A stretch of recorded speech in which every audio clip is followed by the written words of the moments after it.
मेरे बाबा के सभी मीठे मीठे बच्चों को इस निमित्त का नमस्ते। आज की मुरली से बाबा ने जो मोतियां लुटाई हैं उसे सभी मीठे मीठे बच्चों ने अपने संस्कार अनुसार, अपने स्वस्थिति और परिस्थिति अनुसार मोतियां तो चुन ली है ना। चलिए अब आगे अपने पुरुषार्थ को तीव्र करने के लिए, तीव्र पुरुषार्थी बनने के लिए और बुद्धि रूपी कलश को ज्ञान रूपी माखन से भरने के लिए शुरू करते हैं मुरली का मंथन। आज की मुरली में जो बाबा ने बहुत बहुत मीठी बात कही वो ये थी कि बाबा ने आज बाबा शब्द का मिठास अनुभव कराया, उसका मीठा रस चखाया। बाबा कहते हैं कि भक्तों को भगवान, ईश्वर, प्रभु कहने में वो सुख नहीं मिलता जितना हमें बाबा, मेरे बाबा कहने में सुख मिलता है। ये दिल से निकलता है। और इन बाबा, ये कौन है? ये परम पिता परमात्मा है। तो परम पिता परमात्मा शिव बाबा की हम सब संतान है, हम सभी आत्माएं उनकी संतान है। इसलिए तो हम कहते हैं कि हम भाई भाई हैं। ऐसे भी जो ज्ञान में नहीं भी आए वो भी कहते हैं अरे हम सब भाई भाई हैं, आपस में भाईचारा है। लेकिन जब ये कहते हैं तो ये ध्यान में ये स्मृति नहीं आती है कि हम आत्मा हैं और हमारे पिता एक हैं।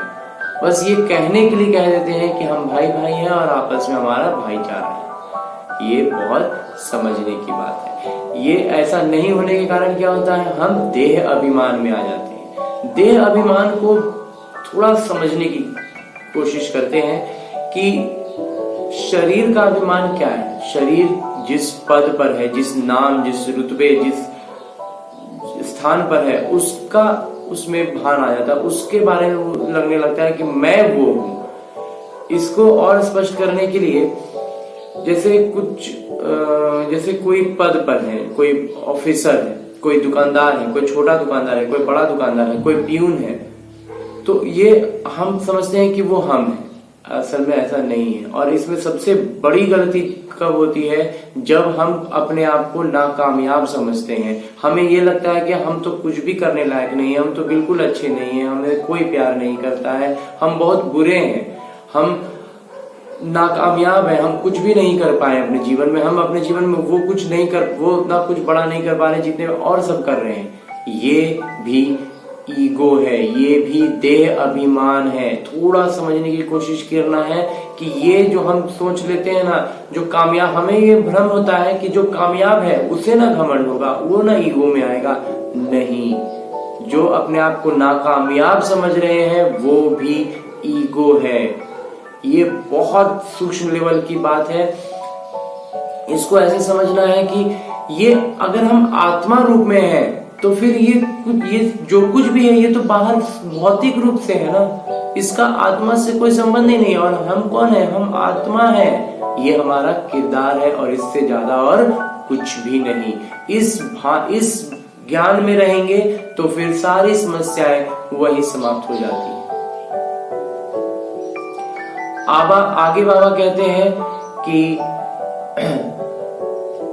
बहुत विस्तार में है कि हम स्वर्गवासी थे, हम स्वर्ग में रहते थे, फिर धीरे धीरे हम नरक में आ गए। तो हम ऐसा क्यों होता है कि हम स्वर्ग में थे, फिर धीरे धीरे हम नरक में आए?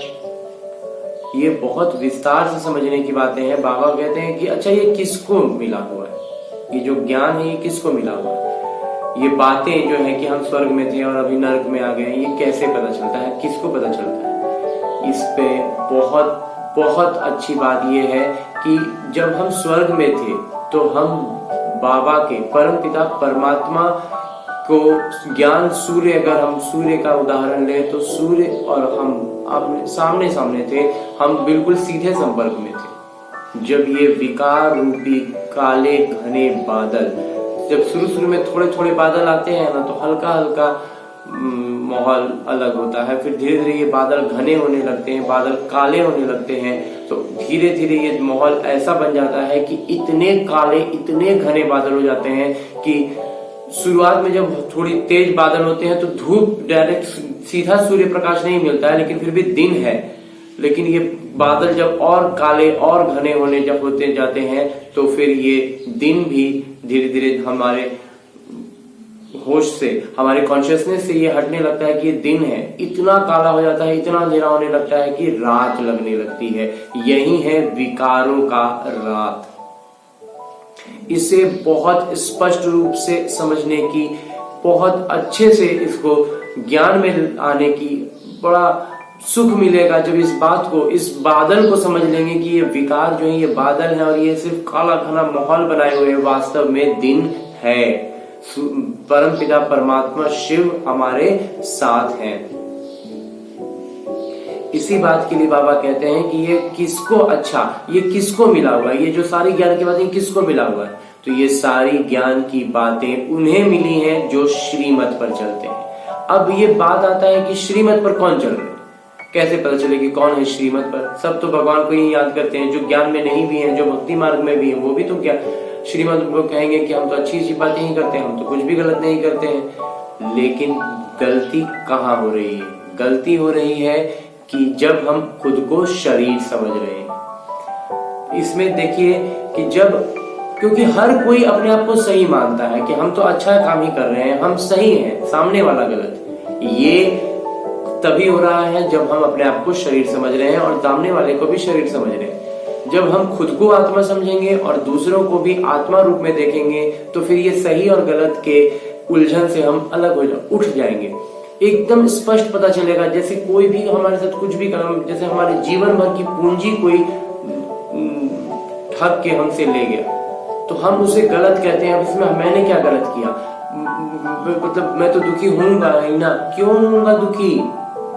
मैंने कभी किसी जन्म में उस आत्मा से उसके जीवन भर की पूंजी लेकर भागा था, आज वो लेकर गया, कर्मों का लेखा जोखा समाप्त हुआ। ये नाटक में था। तीन तरह से सोचने की चीज है। एक कि मैंने कभी किसी के साथ कुछ किया था जो आज मुझे वापस मिल रहा है, चाहे वो अच्छा या बुरा। जो कुछ भी कर रहा है सामने वाला, वो उसके कर्मों का लेखा जोखा और मेरे कर्मों का लेखा जोखा का लेन देन था जो चुकतू हो रहा है। और तीसरा, ये सब नाटक में था। जो हो चुका, जो होने वाला है, वो नाटक में कभी नहीं मानना है।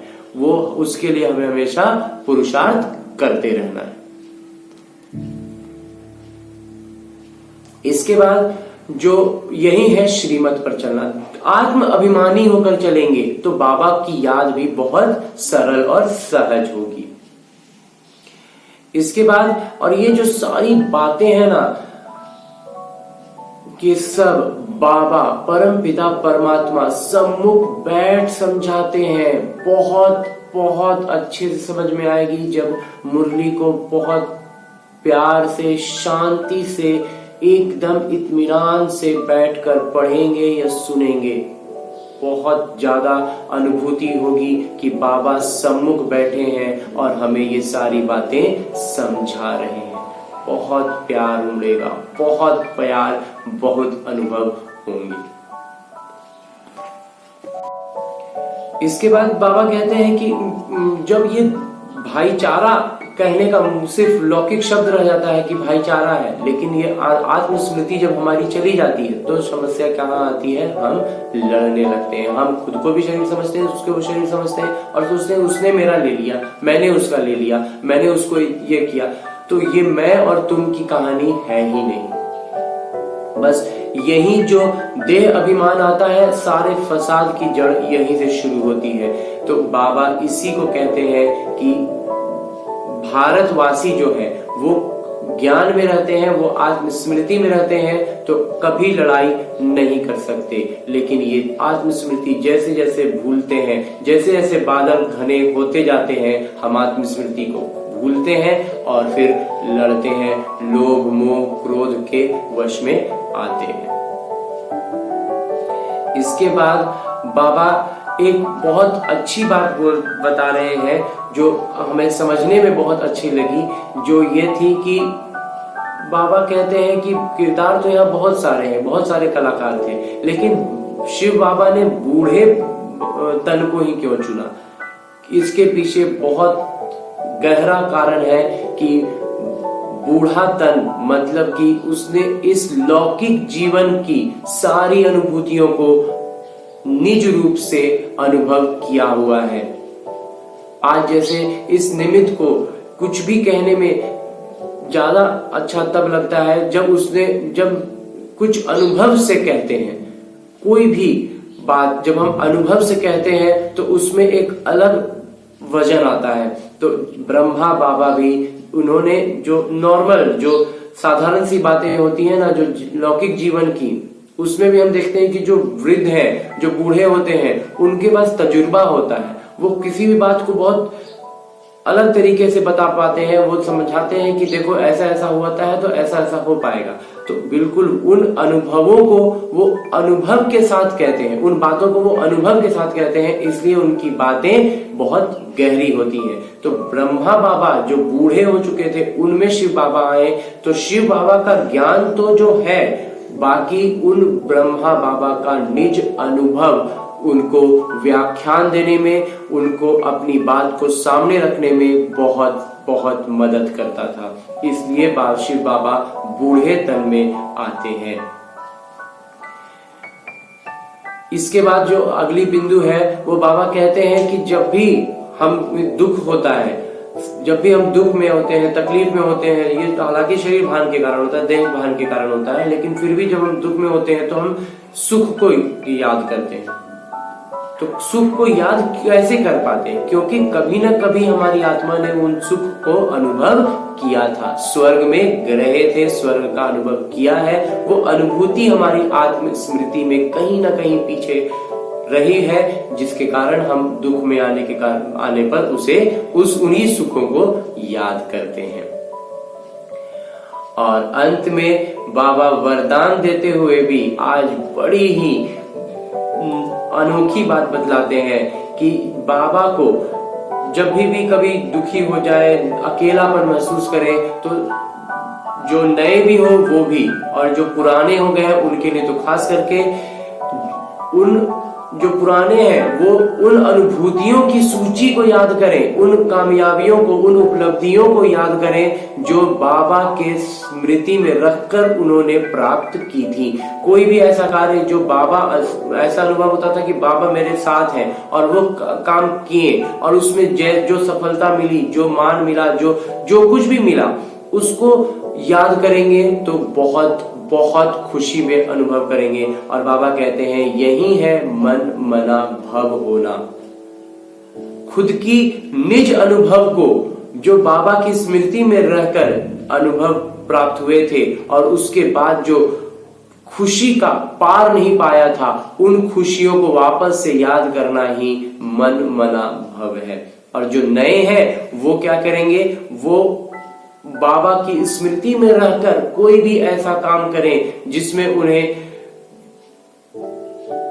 अनुभव, काम करते समय खुशी का अनुभव होता रहे। काम करने के बाद अनुभव होगा वो नहीं, बाबा को साथ में रखना है कि बाबा मेरे सम्मुख है, मेरे साथ है, और तब कोई कार्य को करेंगे तो जो खुशी का अनुभव करेंगे वही है मन मना भव।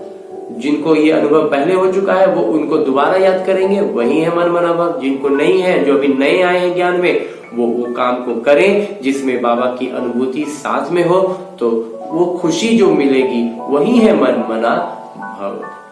बहुत स्पष्ट किया है आज बाबा ने इस शब्द को, मन मना भव। और यही फिर मनोरंजन भी है, इसको मनोरंजन भी के रूप में भी देख सकते हैं। अच्छा,